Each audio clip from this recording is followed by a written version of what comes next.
We got through the apprenticeship. I worked for them for a bit longer, and then I went over to Australia and I worked there and I made some money, and I thought, right, I'm going to go traveling. I bought a one-way ticket to Beijing. I was like, right, I need to go and get out and go somewhere that's just wild. What is success to you? I think it was a learn to love it experience. And there's always pitfalls that you can fall in, but then you've got no one else to blame but yourself. Number one thing if you're struggling is to catch up with people about it. Guys, before we start this episode, let me just quickly jump in here just to thank our content partners, Abodo, for supporting Better Builder. We love what these guys stand for, especially around their sustainability and biodiversity. Abodo is actually thinking way beyond just sustainability, and we know that that is important to more and more clients that builders work with. And all from a family-owned company as well. So thanks, Abodo. We love what you guys do. Now let's kick into this episode. Andy, thanks for coming on the podcast, man. Thanks for having me. Yeah, that's cool. We were just talking before about different marketing and and how to kind of get yourself out there. And I was just actually just going to say that because we were talking about creating different videos and different content, and you mentioned you were dealing with who are you dealing with down your ways? Sam at On-Site Media. Sam at On-Site Media. Yeah. Shout out to Sam. Yeah. That he was kind of helping you out, being a good bloke with helping you out with your content and stuff. Because it's always kind of it's always kind of hard to figure out like what you should be focusing on, right, in terms of marketing. Oh, totally. And there's so many different ways that you can spend your time. Yeah. And are you spending your time on something that's actually going to be profitable or bring you leads, or is it just because you get a few likes and it makes you feel good? You know, there's like a fine line between, is this business development and like progressing, or is it like, yeah, am I just on Instagram for far too long? That tends to happen as well. Yeah. But I mean, we always argue, like, I always try to think of like, when I talk to a lot of, because I talk to builders like all the time, right? And I always kind of like, we have these conversations and debates about different things. I think it's good to kind of like flesh it out, you know, in terms of what you should be spending your time on. Right. And we always kind of, the thing that we always kind of like clash on is because a lot of builders out there at the moment, it's very popular to do all these, there's a lot of offerings of people doing like check-in kind of videos, like, so like most of their social media would be filled with them being like, hey, I'm here on site. We just like put the roof on, just doing a roof shout, and this sort of like super like generic progress, progress videos, right? Yeah, I like them. They're good. And I like them as well, and I think it's really good. I always just argue with the builders I talk to, or not argue, but I always kind of just challenge them around if you spend 100% of your marketing budget on that content. So say, for instance, you pay someone like $2,000 a month, whatever it is, right? And you spend $24,000 a year on that. Is it the best use of your marketing? And say your marketing budget is $24,000. Is that the best use of your marketing budget? If you're a custom builder and you're looking to target a client that, so say it's like a husband, wife, mum and dad, whatever, their budget's like $2 million, and they're looking for a builder, they're looking for inspiration out there, and they're following different people on Instagram and on socials. Is you doing those progress videos like the best use? Is that something that they find interesting, relevant? And the analogy I always use is, if that woman, so say that's like, Susie, and she's like the wife, and she's looking to build a $2 million home, right? If Susie's going to go buy a designer handbag and she looks on Instagram, does she want that designer handbag hanging off a model? And does that entice her to maybe want to buy it? Or is she more interested in some little Vietnamese lady stitching it together? Is always the question, right? Right. Now, the story. So there's the craftsmanship aspect that's kind of cool to like demonstrate. But I always just challenge them, like, are you making content for other builders, or are you making content for your ideal client? Yeah. And totally. if you're only spending like maybe, if you're only spending 50% or 30% of your marketing budget on that, that's cool. But if you're spending 100% of your marketing budget on that, you do have to ask yourself, is this really gonna help me get more business? Yeah, right. It's probably important to have like one of those videos on your feed. Yeah. So, but maybe one or two, maybe it can, like you say, it's like builds a bit of trust. Yeah. It's like a legitimizer, people go to your website. Yep, cool. They know what they're doing. go to your Instagram. Oh wow, it's really relevant. They go to your Google Yeah. reviews. Oh cool, they're all recent. It's all part It's just of like tick tick tick. Yeah. But yeah, that's a good point though. Are you doing it for the other people in your industry, like as a flex, or are you Yeah. doing it as like, is it generating leads? I think that's the end of the day. Is it generating leads? Like, Because you have to ask yourself, because I know when it comes to the construction industry and builders, we'll get into your backstory. This is very interesting as well. I think people may find it interesting as well. It's very, builders, the construction industry is very, like it's kind of, it's sort of in the baby phase, right? Of marketing, creating content, because builders have never really had to do much marketing sure. over the past, 30 years or whatever. Yeah. It's all word of mouth, right? It's all word of mouth, and they pride themselves on it a lot.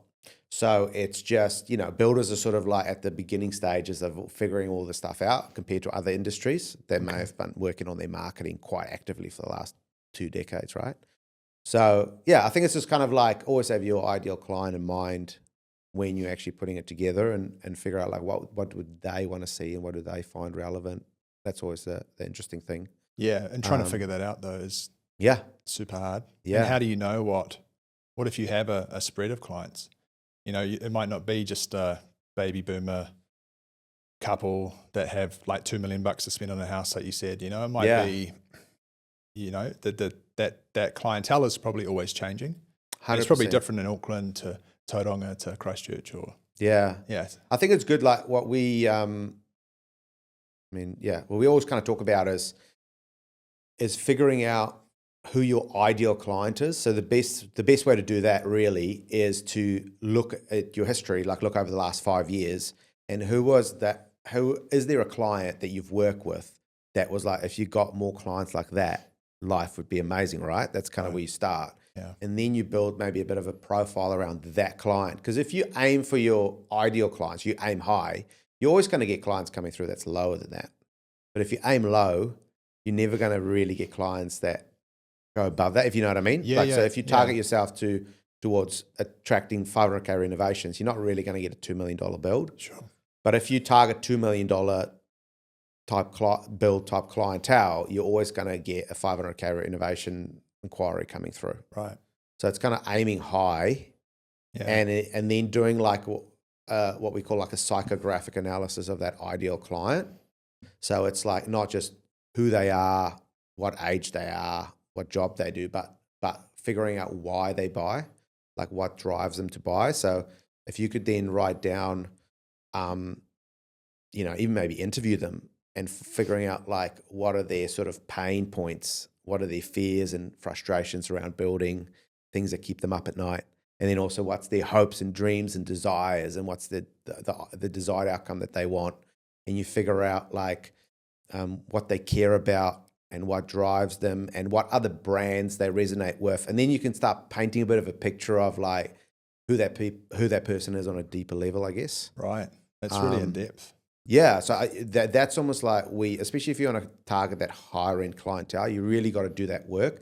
But what a lot of people do is they just focus on like a generic client avatar or client profile, and they think of like the masses. They kind of post on social and they think of like, okay, cool, this is going out to hundreds of people or whatever, thousands of people. But if you could just have one person in mind when you're posting or putting your sales process together or creating your marketing or fixing up your brand or whatever, if you just have that one person in mind, it's going to be much easier to make the right decisions. Yeah, way easier. Yeah. It would simplify all of that, wouldn't it? 100%, yeah, because you're going to be like, okay, I'm about to post this concrete pour. Okay, well, my ideal client's Susie I used to work with, but we did a $1.8 million new build for them. Is she going to find this concrete pour interesting? Yeah. If the answer is, yeah, she actually would, then cool, post it. If the answer is like, absolutely not, then I don't know, maybe don't. Like, it's always good to have a touch point, but it's just kind of good to think of it like that, because what we tend to do is we tend to market to ourselves, we market to other builders rather than to just the ideal client. It's just natural, right? Yeah. The way I kind of think of Instagram for us is the reels and the photos and stuff like that. I'm trying to put out there with those clients in mind, or designers or builders. Obviously, builders are my clients too, not just homeowners. Yeah. Or architects, or just people that are in the industry that could,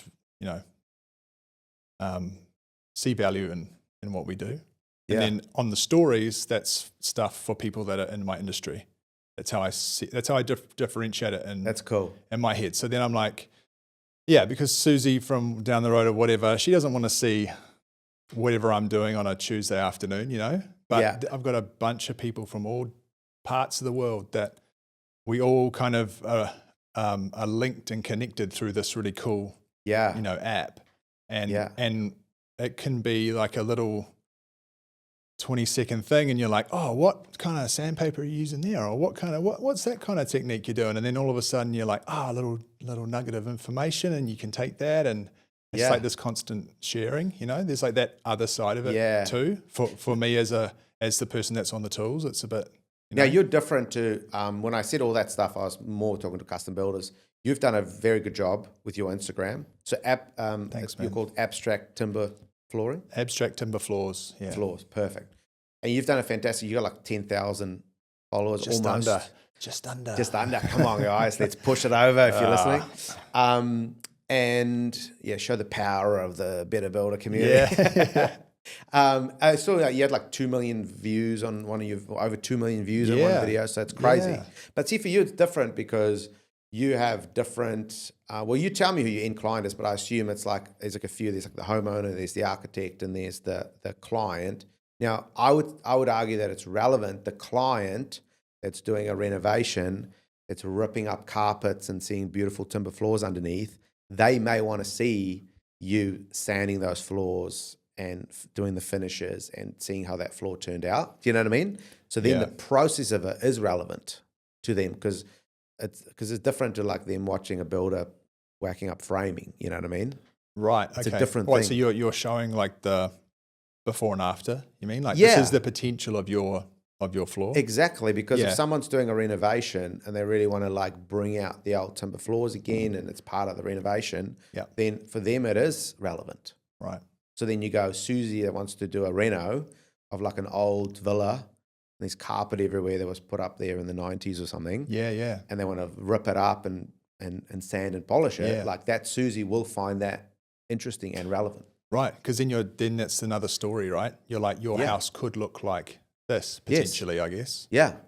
So Yeah. that's just what I'm saying is like the better you understand Susie, whoever that Right, ideal right. client is, Yeah, yeah, the that's better you power. understand Susie, Sure. the best position you're going to put yourself in to put something out there that's going to resonate with her. If you don't really know her on a deeper level, then it's going to be much more difficult, and you're sort of just going to be throwing mud at the wall and hope something sticks. Yeah. Yeah. Totally. You know, which Yeah. is kind of what we do from time to time, right? That's what I did Yeah. most of the time and still do. Like, you know, I think I'm trying to develop the way I think about that stuff a bit more. Yeah. Only because I realized that I was spending lots of time doing these things, and when you actually look at it analytically, is it actually bringing in, is this progressing my business, or is it just wasting my time, you know?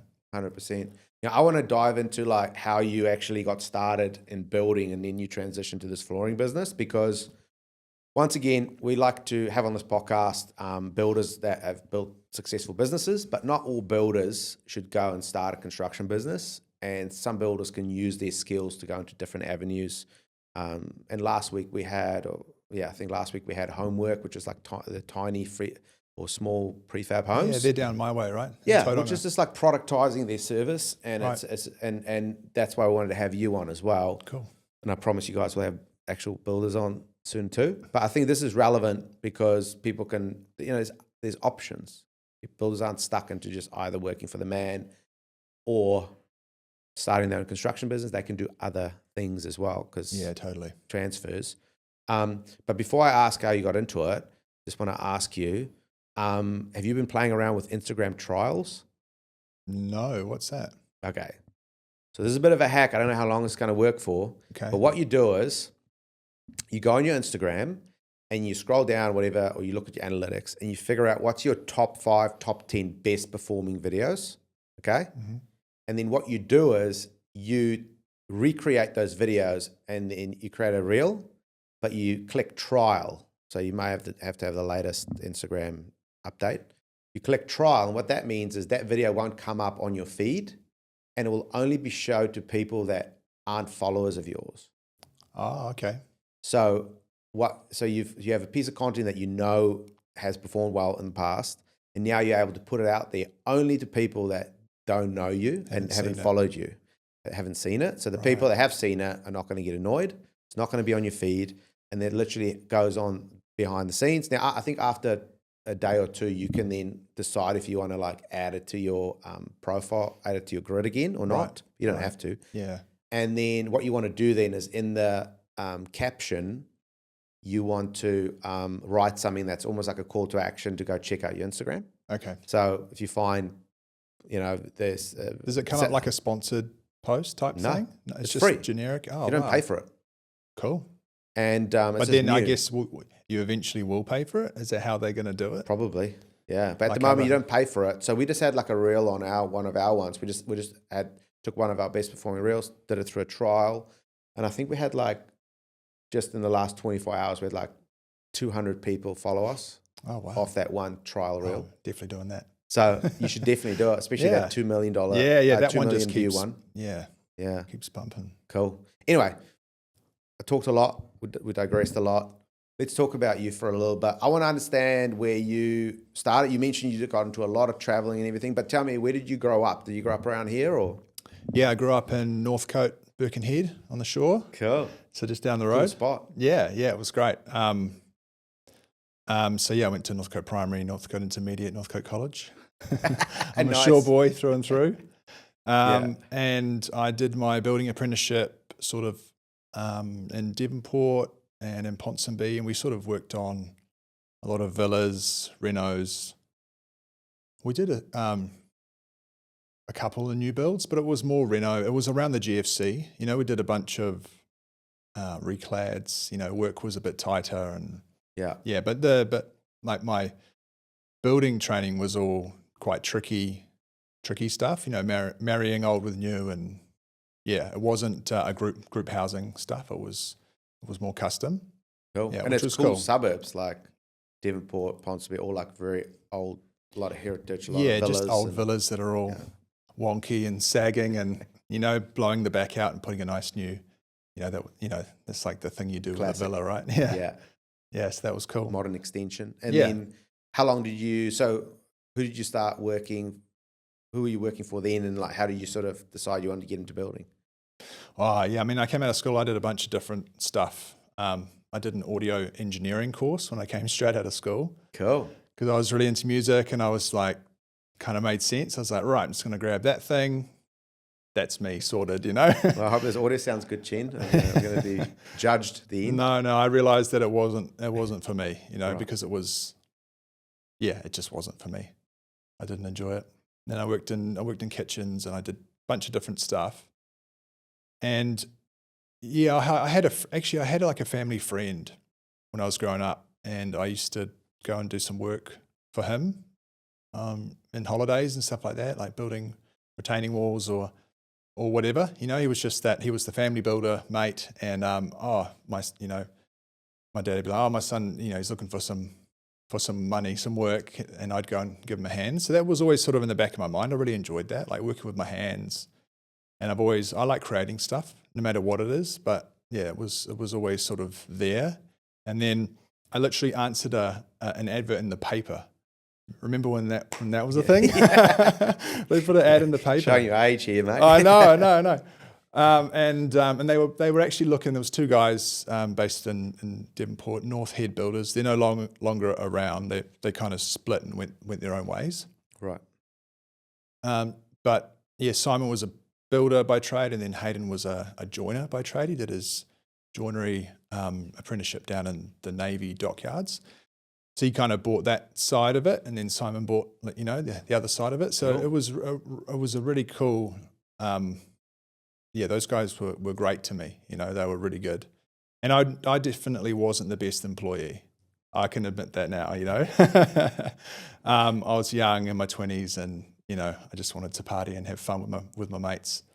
But we got through the apprenticeship, and I worked for them for a bit longer, and then I went over to Australia and I worked there. I went and lived in Melbourne, and and I made some money, and then I saved it, and I thought, right, I'm going to go traveling. And so, yeah, that was the start of what would be about 7 years of traveling. Yeah. And I bought a one-way ticket to Beijing. And Okay. I was like, you know, cushy, fantastic, amazing childhood. Yeah. New Zealand over to Aussie. Oh, it's very, very similar. I was like, right, I need to go and get out and go somewhere that's just wild. Like I was just fizzing for it, you know? And so I had some friends who were living in South Korea, and we went to Beijing. We did the Great Wall. They came over, went to a big beer festival, and then I hitchhiked all the way down to Vietnam on my own. Yeah. Wow. Yeah, and that was an experience in itself.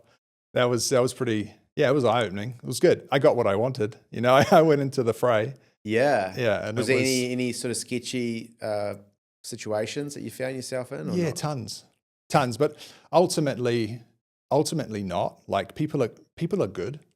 You know what I mean? Like I firmly believe generally people are good and people want to help you and people are like proud of their country and just like Kiwis, you know? Yeah.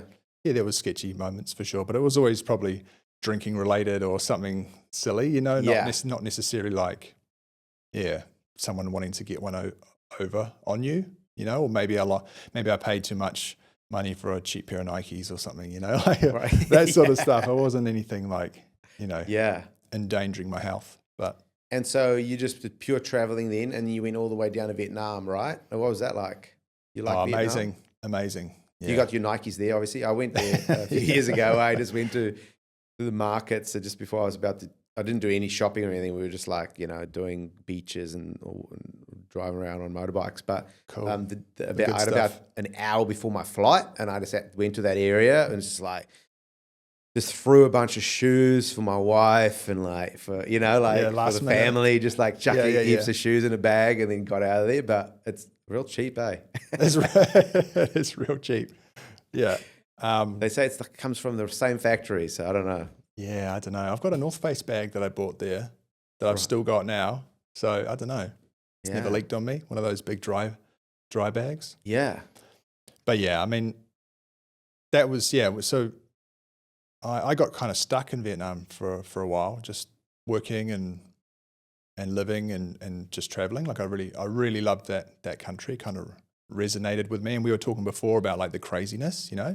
Yeah, the chaos. It's like the chaos, but amazing food and heaps of smiley people. And, you know, like China had the chaos, but everyone was like working in the grind. Yeah, everyone was just like, it's like big city. There's 1.4 billion people. It's, you know, understandable.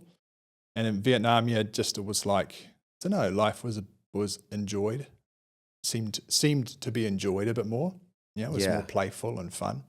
And it was just, for me, it was freedom. All of a sudden, I was like, this was back we had like there were iPhones were around, but I had like a little Nokia 3315 or whatever it was. And it was like, that's the only way you could contact me. So like, if I'm gone, I'm gone.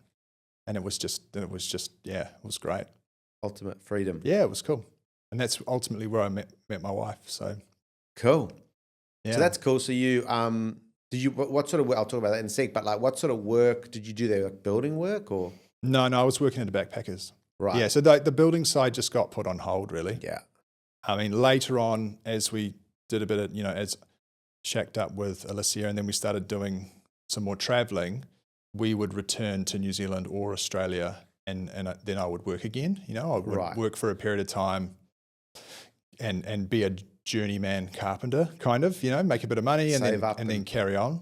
But really, my goal was just to like travel and go see. I didn't have like an idea of having a building business in my head. I was just like, I've got this skill. That was kind of always the plan. You know, like even when I was doing my apprenticeship, it was always like, I'm going to get this out under my belt, and then I'm going to go do something. You know. Yeah. And I'd never really thought too much ahead of that at that time. And that's the beauty about doing a trade, is that there's a lot of different options, way more options than people imagine. Yeah. And that you could then take time off and you can jump back in and you can go traveling and there's a lot of freedom that comes just having that skill set. Yeah. Someone's always going to pay you for that skill set. Yeah, totally. Which is kind of cool. So you met your wife there in Vietnam, and then that must have been kind of cool. Did you meet her at the backpackers when you were working there? Or she give her a discount or something? A couple of free drinks. She's from London, so she was doing her OE and traveling around. with a friend and a bunch of Irish guys, and yeah, I don't know, we just hit it off, and then we continued to stay in contact, and then eventually she came back to Vietnam, and we lived there for a few months together, and then kind of left and continued our lives. Yeah, it was great. It's cool, like when you meet, like, as I told you off air, how I met my wife as well, like on Africa and stuff, and like traveling as well. And it's like anything, like relationships are also the same. It's like how you finish, how you start.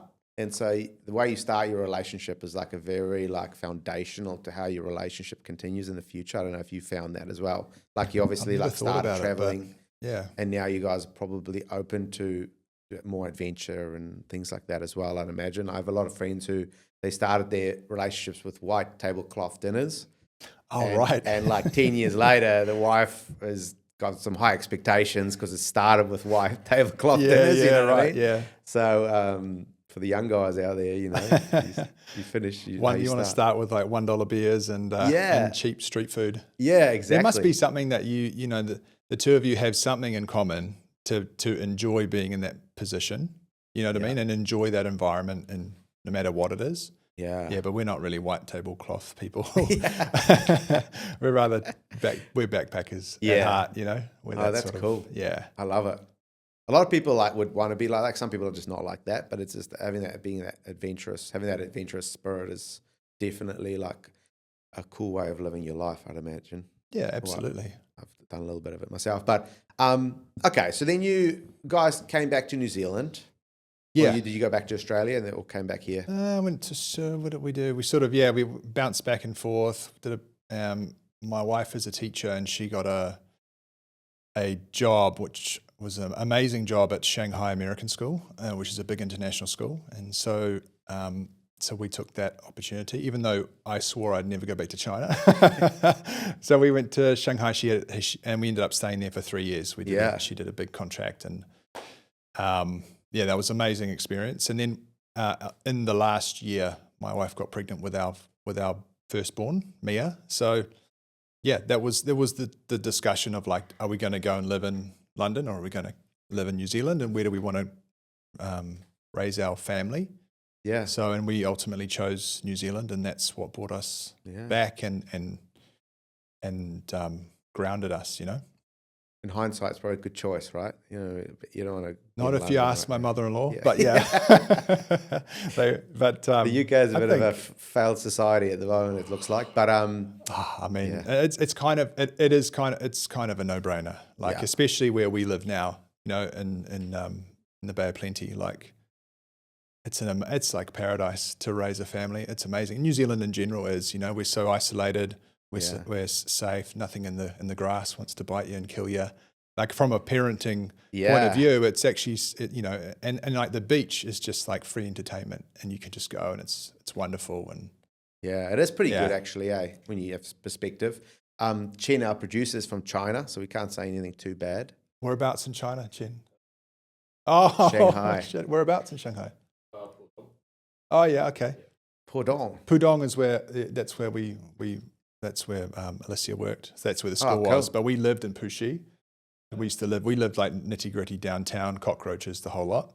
It was good. It was really cool. There's a massive expat community there. Yeah. There was pre-COVID, but I'm not sure. Did you have your, obviously with COVID, it changed everything. Yeah. I think Chen brought COVID to New Zealand, didn't you, Chen? You brought COVID to New Zealand, didn't you? It's your fault. He was like patient one, I think. He was hungry. You know? Yeah. Well, so did you have your child there in China? No. We had not that crazy. Yeah, it was just. I think it just kind of worked out the timing wise of like the contract ending, and we had kind of already decided anyway. So you came back here, and then what? Are you like, started building again. Start my own business, or did you go work for someone? No, I just went and worked for someone. Went and worked for one of my oldest mates, his older brother. I just went and worked for that. So it was easy, you know. He was looking for somebody that he kind of knew and trusted, and I just slotted back in and started working away. And we were in Auckland for that first sort of year and a half, and then I very quickly realised that I just didn't enjoy it. Which Which part did you not enjoy, and what were your sort of thoughts around at that time? I just don't think general carpentry is for me, you know, and I don't know what it's hard to pinpoint what I didn't enjoy, but I definitely felt like I didn't really have any other options. Like I had spent the money and the time in these 3-4 years training. That's all I knew, you know, like what else was I going to do? I had a young baby and a family to support. And it was, you know, earning good money and all that sort of stuff, relative, you know, when you felt it stuck? Totally. But, and I think that sort of crept in, and like, it was fine at the start. It was fun. It was new again. And I was like, New Zealand summer. I was like, hell yeah, this is awesome. I had a Hilux surf, woohoo, like living the Kiwi dream, you know? And then very slowly I was just like, yeah, I realized that I was unhappy or maybe unfulfilled, or I wanted something that was mine, but I did not want to start a building company. You know, I just didn't want to go. It didn't interest me. I don't know why. I actually don't know why. There's nothing I can pinpoint. I was just like, if I was thinking about extrapolating my life out, and is this what I'm going to do forever? I was like, oh, I really don't want to do that, you know? And so I thought about retraining and going and doing like construction management or something like that. I was just kind of like Hail Marying. I was like, oh, what if I did that? And then I was looking at it, the cost of it. And then, you know, my wife was not working, and there's all those other factors that kind of came into it. I think a lot of guys get there because you start thinking what's auxiliary to building A. So you kind of go, I can do project management, maybe I can go into QS, maybe I can, you know, like last week, maybe I can go build like some tiny homes and try to flick those. Maybe I can do like a little spec home and try to make some money. So you just kind of started looking all the way around what the options were.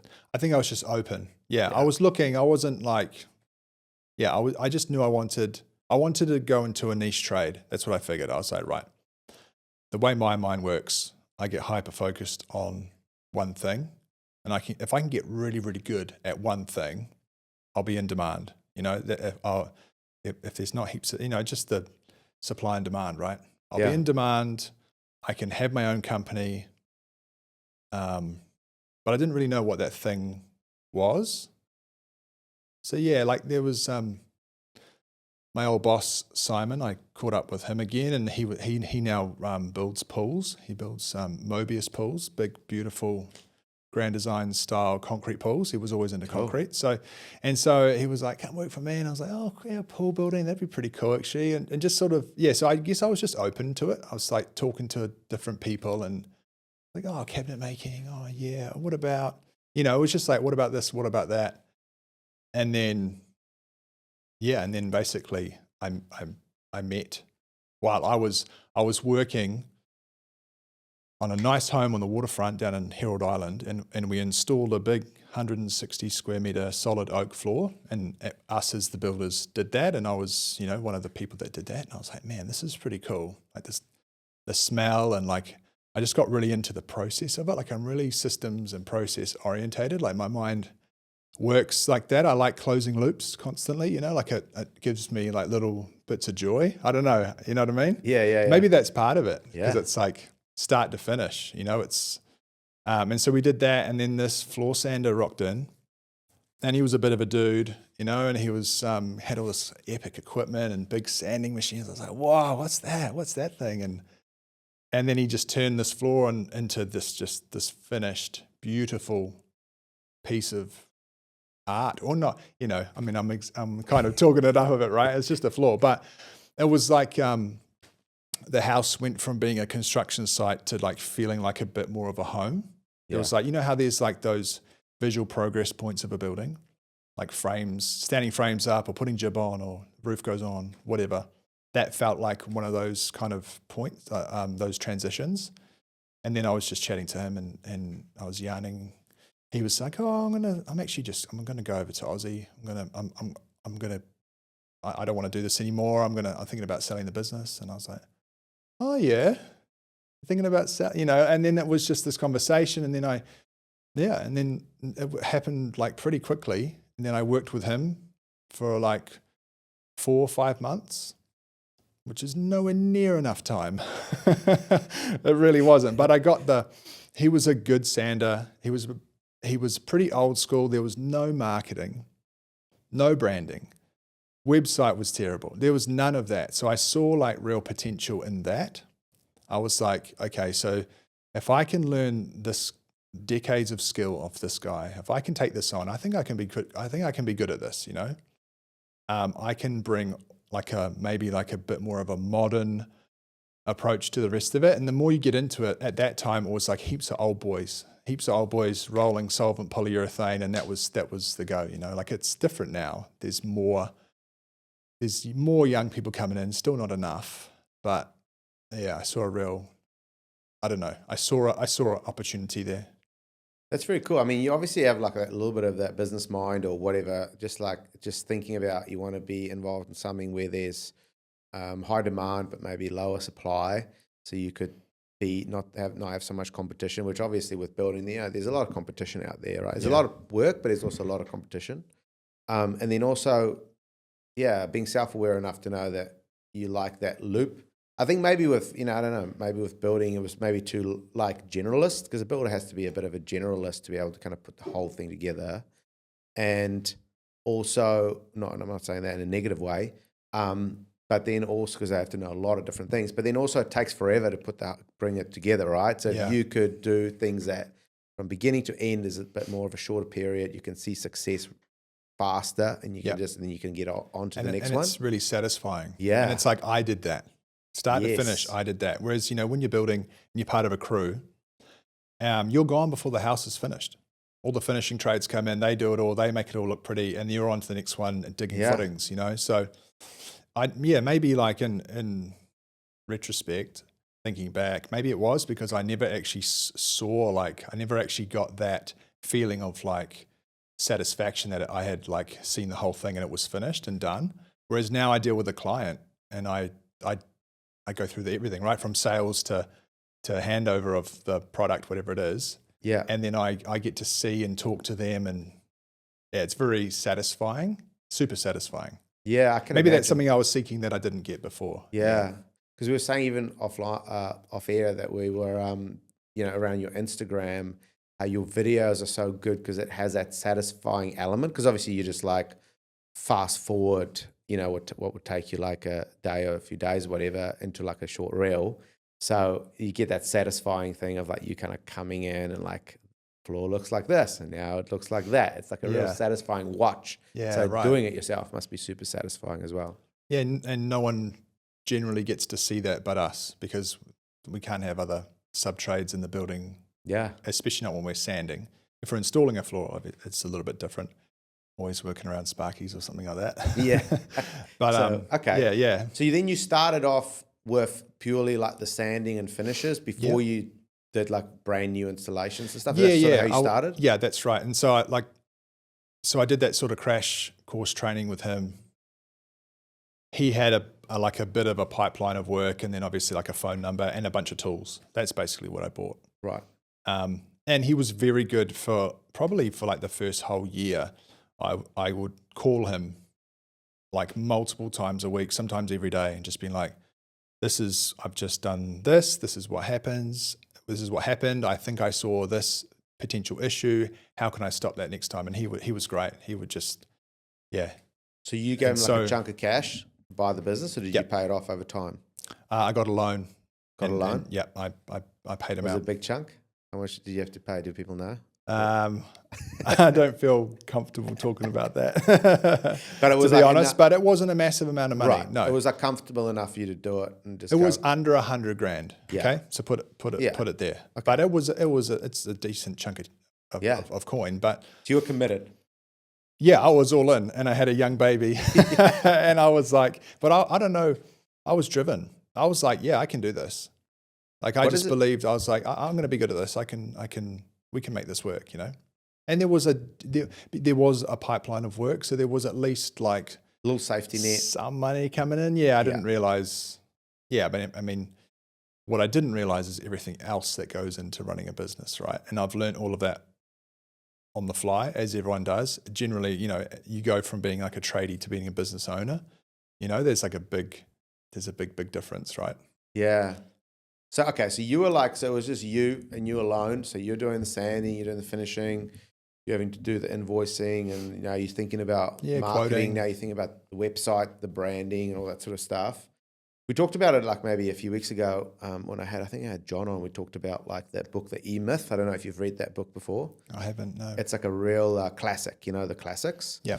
And it does talk about those three elements of you have like the entrepreneur, who's like the person that kind of thinks about pushing the business forward and opportunities and how to productize your business and how to, just kind of think of how do I repackage things so we can sell more. Right. But that person that sort of very much lives in the future.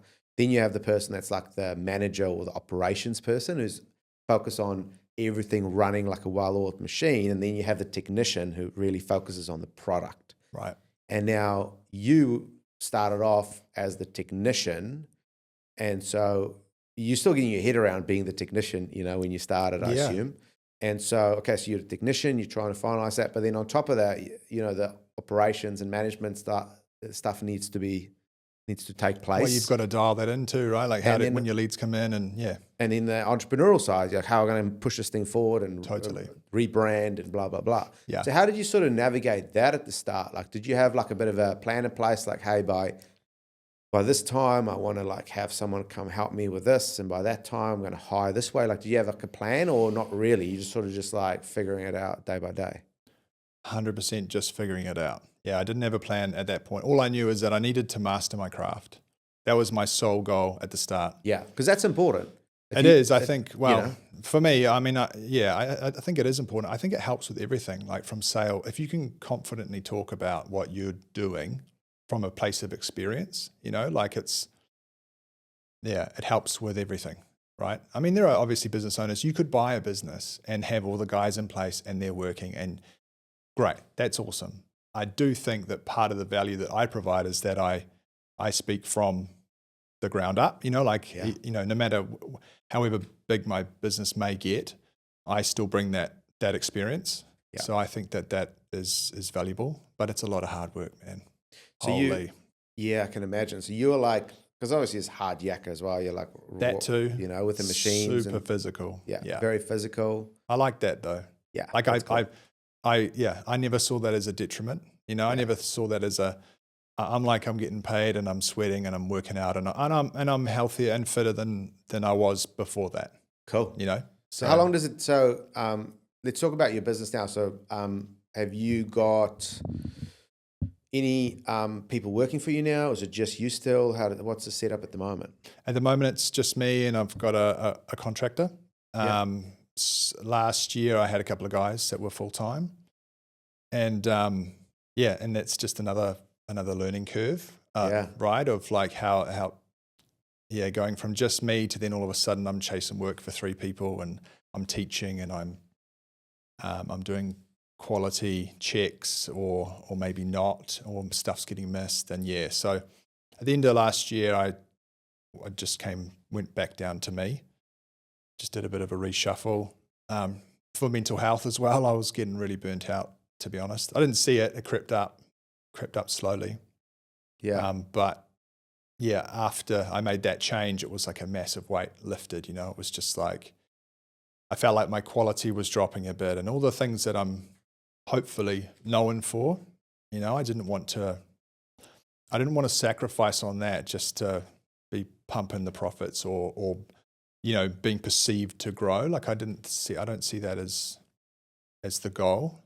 Whereas I did at the start, like it's different. Like now I want to spend more time with my family. Now that I've got an established business and I've got a reputation and I've got a good solid pipeline of work and leads come pretty organically. Now I feel like recently I want to take my foot off not off the accelerator, but I want to stop working so much and I want to spend a little bit more time with my family.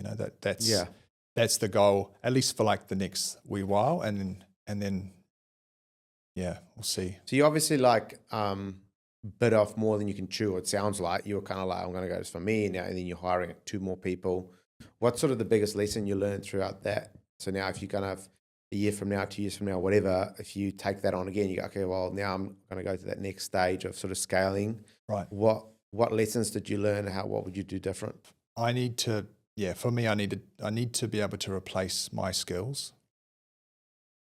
And really that's probably 2 people at least, just because what we do is quite varied. So I think just hiring the right people, that's it. And I don't know how many people I've talked to, they say the same thing, right? It's all about the team. And not that I had a bad team, they just weren't the right people. The right fit. Yeah. And have you figured out yet what you think you'd do differently in terms of hiring your next guy? Potentially hire younger and teach from the ground up. So hire on attitude and teach them the skill rather than hiring someone that has the skill and now trying to mold them into supposedly has the skill. Yeah. I mean, it's hard. It's very hard. It's different to building where that model is like, main contractor and then contract builders come in and out, and sometimes they flow between different companies, or, you can loan them out and this, that, and the other. Our industry, if you're any good at what you're doing, you're probably running your own business, so the pool of people I feel is not massive in New Zealand. And then if you take that again down to like Tauranga, it's even smaller. Yeah. And probably, like I hadn't learned how to be a leader, like I didn't know how. That was another thing that all of a sudden I was like, oh, now I have to know how to motivate, not just be upset about, if stuff goes wrong. How do I control my emotions and motivate people? And how do there was all of that as well. Yeah, I think I was not quite ready for it. Yeah. And then I had a lot of work, and I was just being yes man. Yeah, we can take care of that, And so like I've said no to, the first time I ever said no to like a job was like last year, like I would just always say yes, because we moved from Auckland down to the Bay as well, just before COVID. So then that was like starting afresh all over again, because I didn't have any contacts down there. Had to get the name out, had to start cold calling builders and stuff, like really uncomfortable kind of skills to learn. But it was, it's all part of the growth of, of where we are now, I guess. Managing people and like that leadership component is really hard.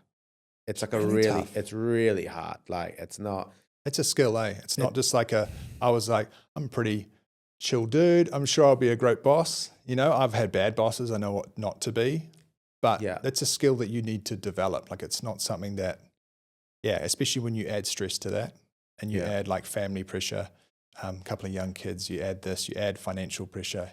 You're looking at, your cash flows up and down, whatever. You add all that on top, and it's very hard to be Mr. Chill when a simple error goes wrong and it's quite costly to fix it. It's really hard to be like, okay, so next time let's, you can only do that so many times before you're like, Yeah, I know.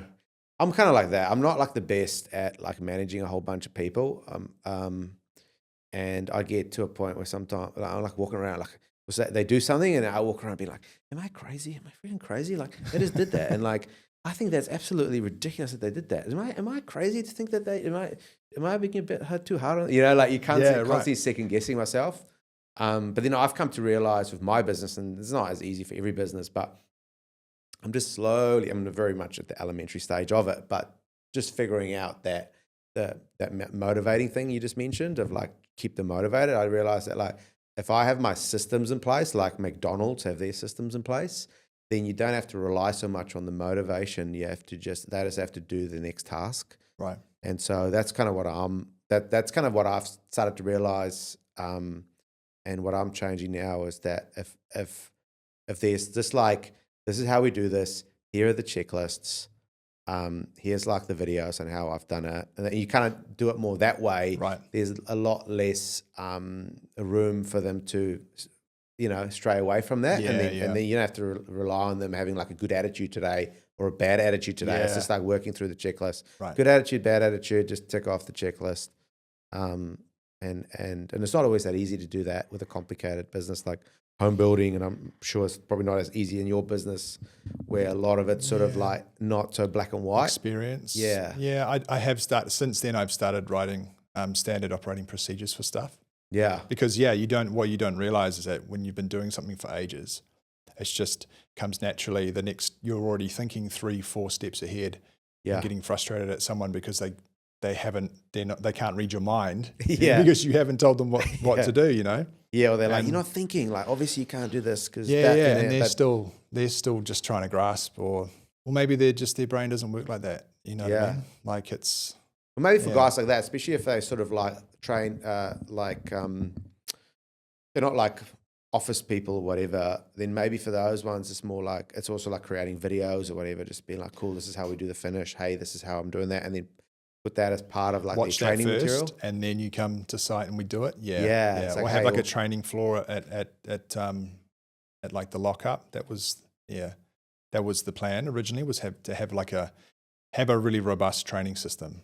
yes, But I've got all these plans, right? The entrepreneurial side of me is like you say, how do I productize this part, and how do I package it and make it easy? How do I get recurring revenue, do subscriptions? How do I, but the reality is that I have to turn up every day and do the work. Yeah. You're the technician, I am and you're the entrepreneur, but then the operation side is hard to kind of make it all run like a well-oiled machine with multiple staff, right? Yeah. So you gotta also have like a bit of grace for yourself. You can't do it all in one day. At that. I'm so hard on myself. You can't do it all. Like it just you can't. Some shit just takes time. Like it's just going to take time. Like you can put in 100-hour weeks, and it's still going to still take time to kind of get it, because there's so many different elements to it. Yeah. And I think we all sometimes we want to we're thinking, it's like that old saying, right? It's like we really overestimate what we can do in 1 year and underestimate what we can do in 10. And we need to think more about 10 years than think about one, I feel. Yeah, totally. So your business. So talk to me a little bit about Abstract. So you guys, so you started doing the sanding and the finishing of like older timber floors, kind of bringing them back to life. And then you also have now transitioned into doing like fresh installs with brand new timber.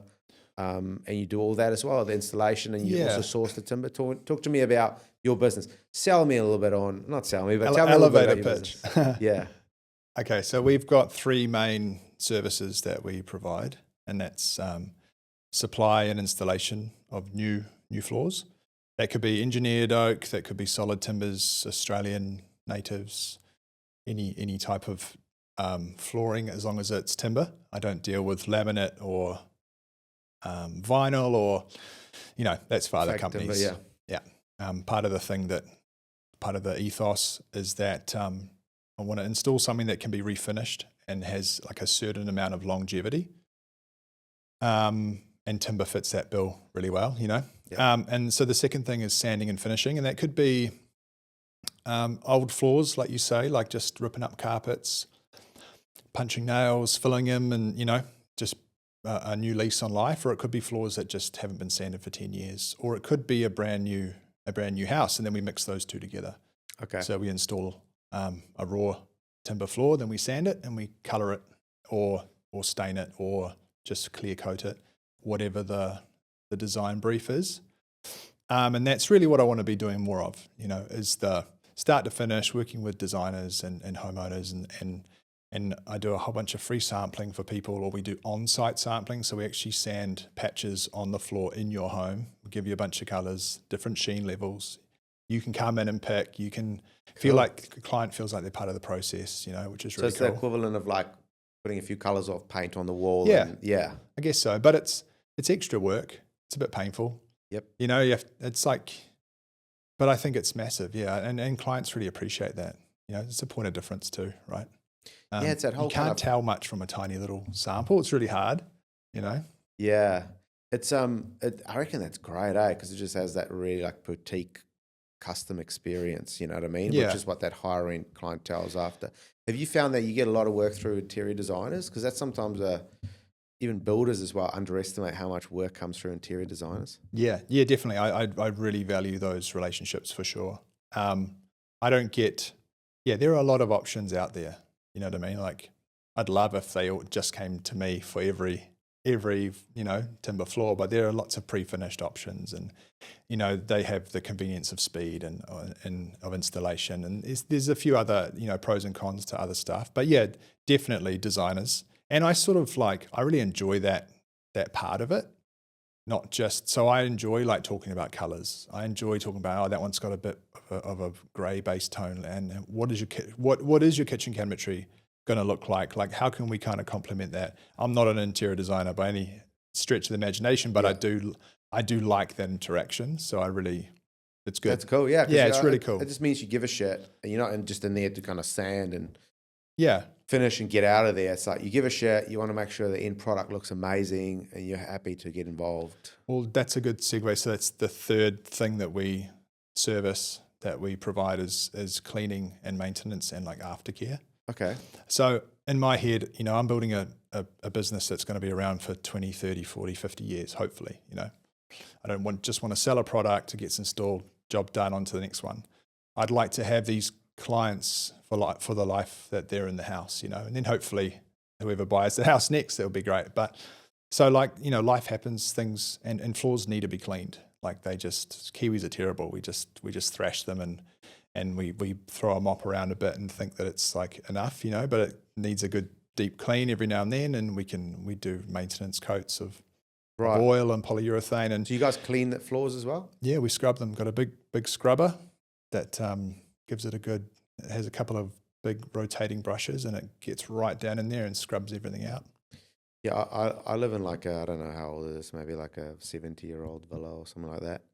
Our floors are just, I mop it, and then you kind of go, oh, because the kids like throw food on there, and he's like, it's not perfect, right? Because there's like a little bit of like the gaps and stuff. Gaps in between and stuff. So I definitely think that's a great service as well, and then that's more recurring revenue for you as well, which is great. Yeah, and it's just like what you said before, like we give a shit. 100%. Like I want to. That's what I'm really trying to say. Like we're different.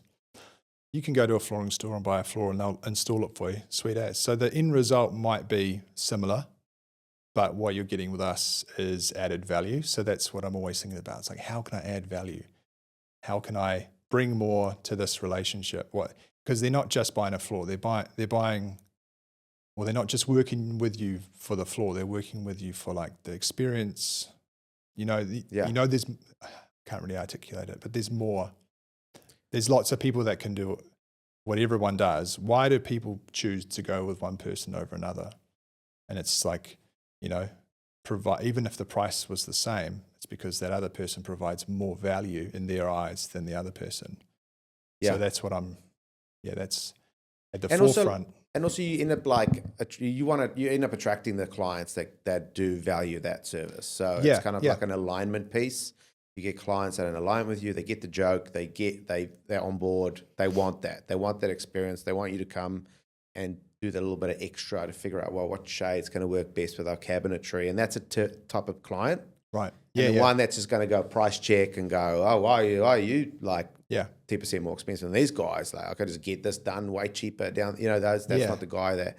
No, and that's fine. I'm like, cool. That's great. Yeah. Go to that guy. That's fine. There's plenty of work. So so in terms of all your clients, which client is like that takes up majority of your work at the moment? Like who sort of comes to you? Is it like the people renovating? Is it builders? Is it more like architects, interior designers? Like who comes to you most at the moment? Most? It's a real split. Yeah, I don't think there's one group that's like bigger than the rest. Over the last couple of years, it's been renovations, right? Because the market's a bit different. Yeah. We still have big new builds sort of coming up and repricing more towards the end of last year. So I think the market's sort of changing again, which from what I see anyway, which is cool. But so I get work from builders. So I have a relationship with a bunch of local builders, and awesome guys. I really value those relationships because it's not just about work, like it is about I do miss being on site with like the lads, you know, because I work Yeah. alone. I do Yeah. miss that. So like, I like having a bit of banter and like, you know, the construction industry is it's really cool for that. Like it's a great industry to be in, but it can be quite lonely sometimes if you're just stuck inside in summer and all the boys are outside, you know, building decks and stuff. You end up being Sometimes. like the loser, like being like, "Hey guys, what are you guys Hey, talking we having about?" smoko now? Like, can I come and eat with you? You're like, "Yeah, Yeah, so builders, interior designers, like you said, sometimes architects. Like I've tried to reach out to more architects, but that's more just to be like, hey, I'm a resource of not potential knowledge. Like just come and ask, you know, if there's anything that I can help you with. yeah, Not necessarily like, it's not necessarily like I'm going to get work out of that. I just kind of Yeah. want to be part of the community. I want to be part of the gang, you know. Yeah. I want to be talking to the people that are working on the projects that I would love to be working on. Yeah. And then homeowners directly, and then some suppliers as well. yeah, So if a client goes to a supplier and says, hey, we've got a renovation and we want to buy this beautiful timber flooring that you've got, do you have a recommendation for an installer? So then, you know, in our area, they may recommend us. yeah. Yeah, so the net's quite wide.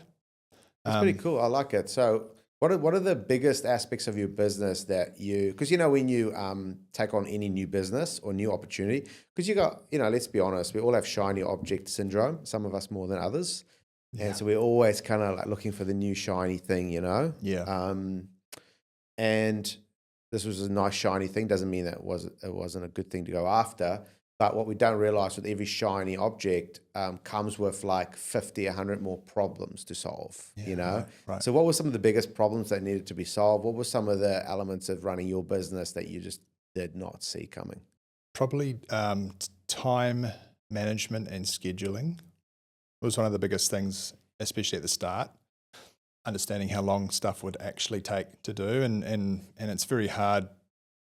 We have very set deadlines because generally there's a kitchen install afterwards, or there's the painter, or there's, I don't know, whatever. It's at the end of the build. Time's tight, money's tight. We got to get it, you know, we got to get it done. And generally I have Monday to Friday because then, depending on what we're doing, if we're polyurethaning, then the weekend it can cure, and then the client, you know, the next trade can come in on the Monday. Right. So yeah, anyway, time management and scheduling, that was hard. I'm just trying to think. That's a hard question because I feel like all of it was difficult because I just learnt chunk by chunk. Like I would get to a point where I was printing out all of my plans on A3 and measuring them all like box by box to do a square meter measurement, and it was taking me hours. I was like, there's got to be another way. So now I use a online software. I download the plans, go straight in, click, click, click, click. I set the scale, done. I can do a quote in 20 minutes. So I was like, sweet. Okay, so I streamlined that. And then it would just go to the next thing. You know, like the van layout. The van was just full of stuff everywhere because I'm running two businesses out of one van, basically. Yeah. So, right, how am I going to do this? So I sat down, got some nice big rolly drawers. Everywhere has a place. Everything is like 30 seconds. You can grab anything in the van. Okay, cool. And then I feel like I just did that with everything, you know? See, that's good, eh? Because like that's what with that conversation I had before, like everything's just going to take time. So like 5 years from now, you're going to bring on a new guy. You're going to say, here's all the training material. Watch these videos. Yeah. And then I'm going to be teaching you from scratch how to do it.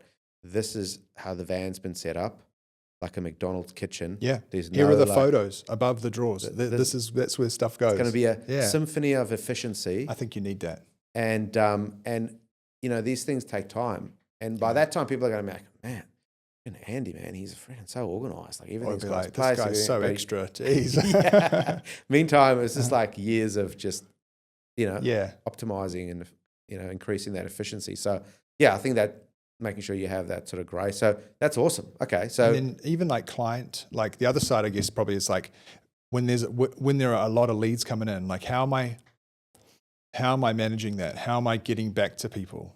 Okay, so I've got back to them and I've talked to them and now I need to provide a quote, or now I need to go and see them. Okay, how am I scheduling and taking care of all that? You know, that was a real tricky one. So where do you put everyone now? So leads come in, people come in, like where do you keep them? Like where do you, so all your leads come in, you kind of some are not signed off, some are still at quote phase, some are signed off already, some needs to be scheduled and start dates. How does that work? Just a range of software, basically. What do you use? Tradify Cool. at the moment. Yeah. Yep. It works well? Yeah, and it works well. It does everything I need it to do. Quoting for me is pretty simple. Like it's not the same. Well, there's different levels of complexity. Yeah.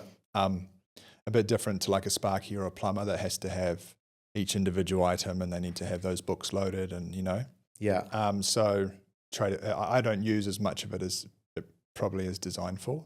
But yeah, having like the, follow-ups on invoicing and able to text a client to say, hey, your quote is ready.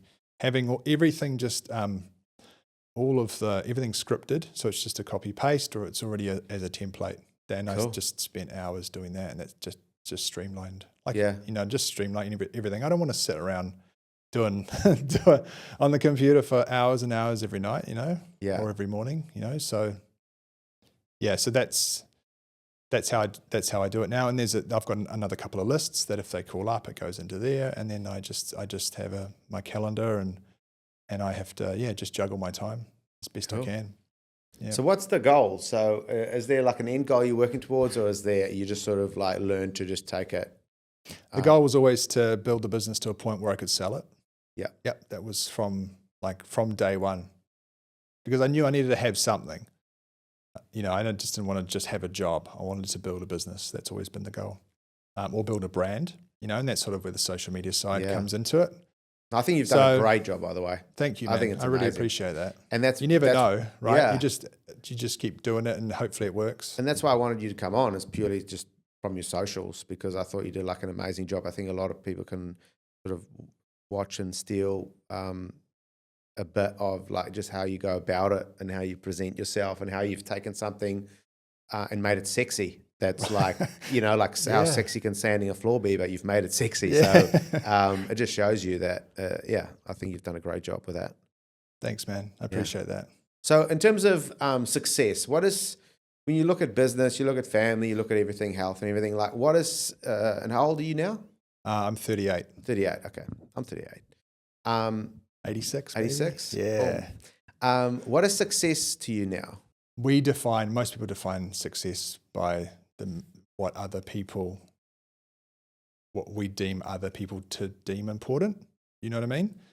And I feel like probably everyone maybe goes through those feelings and kind of ebbs and flows. And I feel like now success to me is having my time and being able to choose where I ultimately want to spend my energy. And whether it's with family or, riding motorbikes or doing stuff that refills me. Whereas I think the last, 6 years has all of that time and energy has gone into this business. But so, yeah, I think ultimately success is being able to choose where you spend your energy, where you spend your time. Yeah. That's freedom that we're all craving when we start a business, and that none of us get for hopefully a period of time while you're establishing and you're building, and I fully get that, but you can't do that forever. Something's got to happen. Something has to shift there, I think that's why it's always good, and it's not always fun, but it's probably good why there's seasons to everything. I love that word. Yeah, absolutely. There's like a season to grind, and then and then right now I feel like I'm in a season of just like recharging. End of last year was pretty tricky. I'm just like cruising into the start of this year. Workload hasn't been too high. I've purposefully done it like that. Booked off the next school holidays. Just sort of be like, okay, let's just take a little bit of a step. Just a step back, not a step back, maybe a step sideways, and then get some more energy. Okay, and then we go again. Yeah. And there's no question of not going again. Like this is something that it's a long term thing. But because even the the economic cycles forces everyone.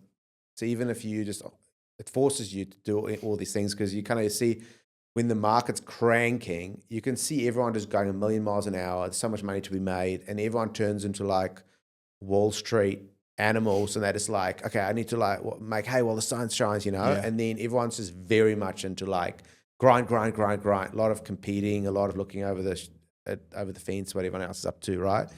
And then the market goes, what's been happening now, and then everyone's turning into like yogis, and like everyone's just like really start to get all like, man, they've just got to focus on what's really important in life, man. And then that's like all the conversations we have now. It's like maybe that's our age though. Remember we were talking about it before. Maybe that's our age. You know, like that's you naturally go through this progression of like self-awareness or what's really important to you. You know. And having kids, I think, is a massive thing too, because you reflect a lot more. You become a role model, all these sorts of things. Yeah. But yeah, definitely. So you got 2 kids, 2 girls? Yeah, 2 girls. And how has being a dad changed you just touched on that now, but like how has that changed your approach to running your business, your approach to your time? What's important to you? That's the driving factor for me wanting to I want to go home and have more energy for them. Because a lot of the time it's spent giving it to someone else, you know. How has it changed? It changed everything. Yeah, when Mia was born, it changed everything. It lit a fire in me. I was like, that's when I was ultimately like, oh, I got to do something else. I want to do something for me. Life's short. Let's go. Let's go do something, you know. And there was never an idea of like, I was like, I'm a hard worker. I've got a really good work ethic. If I find something that I'm into and I can enjoy. And at the time, sorry, I know I'm digressing, but at the time I didn't have like a big passion for wood flooring, right? I didn't. I was like, I think I can be good at this. Let's see where it goes. And I think that would be, you know, if you were a builder looking at maybe doing something different, you don't have to have a passion for this thing first. Like I got good at it, started making money, get recognition, then I got a passion for it. Like the passion grew along with the success of it. And then you go down the rabbit hole and you start, you start getting really into the industry. And that's what I have a passion for now is like the industry. I really enjoy it. Yeah. But at the start, I didn't know that. I didn't know it was like not Dorothy. Who goes down the rabbit hole? Yeah. What? Alison Wonderland? Alison I was like, I just didn't know. I was just taking a punt. But yeah. I don't think you need to necessarily like find your true life calling and then like go lean into it. Like just find something you're good at because then everything else I think will fall into place. Yeah. You know? 100%. I've kind of realized that we always hear about the stories of how people start altruistic and then go like selfish later. But I reckon there's actually way more scenarios of where people start selfish and then they go more altruistic or they go more into the passion. Like, I know even for me with my business or with the podcast, right? It starts selfish because it's like, I want to get this or that out of it. And like selfish reasons. Yeah. And then like it starts taking a life of its own and you start to like talk to people and you kind of hear people's stories and you see how you can help and you can like put people in touch. And all of a sudden you develop like this passion for something you didn't know you had a passion for. Yeah, and totally. I think that happens a lot where it's developed as you're in the industry because we're all human. We all care. We give a shit. Yeah. No one's really machines. And so I think once you kind of develop the passion for it as time goes on, I think. Yeah, totally. I mean, it must be very rewarding for you because you probably get a lot of anecdotal stuff of other builders saying, hey, I listened to that chat with so-and-so and that really helped, you know, this part of my life, or like it must be very rewarding for you, you know, because this is sort of something, there's not a lot out there where guys can sit and be like, oh yeah, that person is like going through the same stuff as me and they're having the same challenges as me. Oh, I'm not weird. I'm not weak. I'm not strange. We're all the same. You know what I mean? Like we all just want the same outcomes and, you know? Yeah. So it's incredibly awesome. rewarding. I try not to get high on it because I'm kind of the person I don't like getting too high. I don't like getting too low because that normally goes hand in hand because there's also people that may say it's shit or whatever and then I get too low. But it's definitely, it has been rewarding. Yeah, that's definitely just because we're all human and a lot of it's more than just swinging hammers. It's even more than just spreadsheets. It's more than zero and you know and efficiencies and it's actually there's a lot of big human element to it. That's where we're all the same. Totally, especially in home building. Like you're creating a dwelling for a family. Like if you delve into it deeper, yeah, it is like a transactional process, but it's actually way more than that. Like it can be way more than that, you know? Yeah. I think that's where 100%. like the guys that are the builders that can really sell that story and provide that value, that they're just killing it, right? Because it's important. Yeah. You know, it's really, yeah, my wife and I just finished building a house last year. So I've just been through that. It's quite fresh in my head, the stresses of that, how hard it can be at times, and having a really rock solid builder just is, it's literally everything, you know, someone that you completely trust, because there's a lot of trust with the money. There's a lot of trust with, you know, choices with sub-trades. There's a lot of trust that goes into it. Yeah. So what's one thing that now that you're fresh out of it, can you give builders a bit of an insight in terms of like, what's one thing your builder did really well that made a big difference to you, or maybe a little bit of insight, maybe what builders don't think of because they're thinking of materials and timelines, and what are like the aspects that builders should be aware of from a client's perspective? I guess I don't have much to compare it to. I've only got the one builder. This is the first house that we've built. And I know our builder because I do all the timber floors for him. So Yeah. I'd already kind of pre-vetted a bunch of people. I knew how he treated all the subbies. I knew the level of his workmanship and all that stuff. So I kind of had like a unfair advantage in that way. But I guess think builders need to understand that clients are looking to choose them not just on price. Everyone assumes it's just the price. Talk to me about the elements that's beyond the price. Yeah, I mean, some clients do choose on that, right? Yeah. And that's fine. There's there's a builder and a client match for everybody. Yeah. But for us, it was trust. It was trust and communication. And yeah, our builder was Alt Build. Toby Robertson runs that company down in the Mount. Shout out Toby. Shout out Toby and Alt Build boys. Yeah, they were amazing. Like there's just a really good group of lads, and yeah, really clear communication. So every week we'd get a bunch of photos. I mean, we were there anyway looking, but a bunch of photos and a detailed description of what they've been up to. It was a little bit different because I do obviously have a building background, and I was the client. It was a bit. We found it super easy. You know, the builder architect client relationship was really simple because we all spoke the same language. So decisions could be made very quickly, and there wasn't too much. We're on the same page. I think you need to find a builder that's on the same page.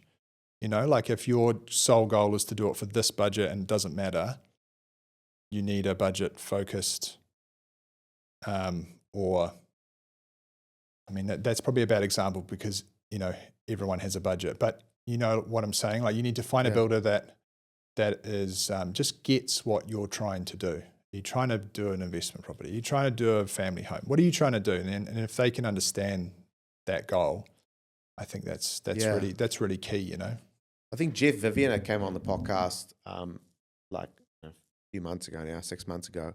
He kind of said as well that they really zone in on what's the client's goal here, and what's the end goal for the client.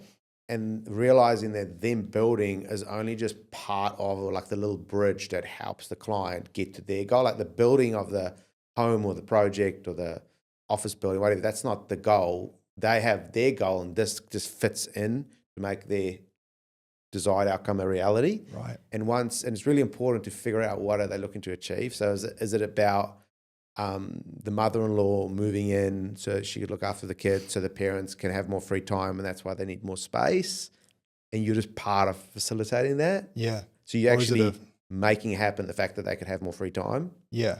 Or is it about like they've worked their asses off as doctors, 12-hour days their whole life, and now they just want a home that they can just sit and relax in, has beautiful details so that they can bring their friends over and they have real quality time because they never used to when they were younger, or whatever that thing may be. Yeah. Knowing that desired outcome is really important. 100%. Yeah. Yeah. So I think that's really good, important.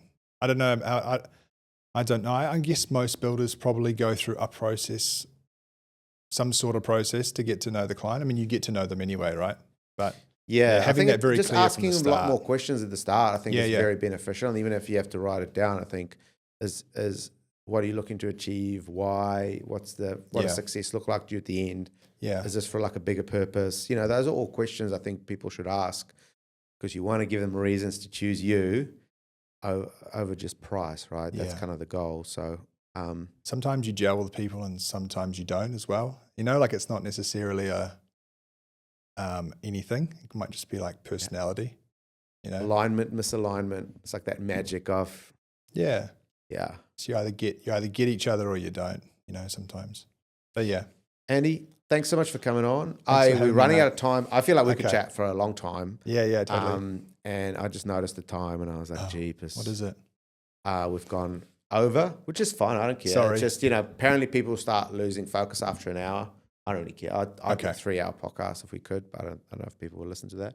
But thank you so much for coming on. I think it's very just useful getting different perspectives. There's definitely a builder right now that's listening to this right now that's thinking, okay, maybe I don't want to start my own construction business, but I'm looking for other avenues. Sure. Maybe you've just sparked a little something in them to kind of, you know, think That would about be something awesome. different. So Yeah. appreciate that. And all the Cool. best. Make sure you guys check out Abstract Timber Floors. And they have some awesome videos up there. And make sure you trial that trial, I will. IG I'll trial. do that today, yeah. For those listening as well. We're Awesome. probably going to ruin it now. They're probably going to Yeah. cut it. Yeah. But no, appreciate you coming on. And Thanks, Brad. yeah, no worries. Legend, man. Cheers.